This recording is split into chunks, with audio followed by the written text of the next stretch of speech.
ডেনমার্কে অপরাধের হার অনেক কম।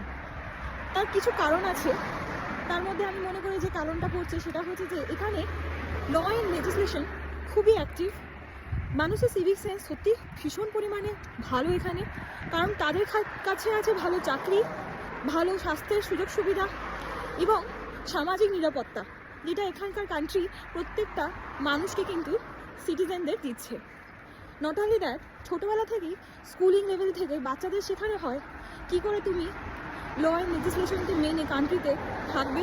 বাচ্চাবেলা থেকে তাদেরকে ইন্ডিপেন্ডেন্ট করা হচ্ছে, আর বাচ্চাবেলা থেকে শেখানো হচ্ছে যে বেসিক সিভিল সেন্সটাকে আরও কতটা ডেভেলপ করে সে একটা প্রপার নাগরিকত্ব নেবে এখানকার।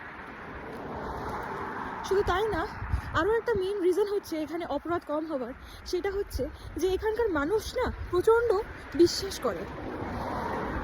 অনেকেই আছে যারা সাইকেল চালিয়ে যায় নিজের চাকরির জায়গায়, বা অনেক জিনিস, দোকানের অনেক জিনিস থাকে যেগুলো বাইরেতেই পড়ে থাকে এই বিশ্বাসের ওপর যে কেউ চুরি করবে না। তো সব কিছু মিলিয়ে মিশিয়ে মানুষ এখানে অপরাধ করার কারণটা হয়তো অনেকটা কম পায়, তাই হয়তো অপরাধের হারের কম তালিকার লিস্টে ডেনমার্কের নাম আমরা খুঁজে পাই।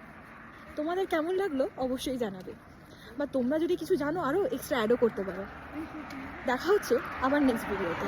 এরকম আরও জিনিস জানার জন্য অবশ্যই আমাকে ফলো করো।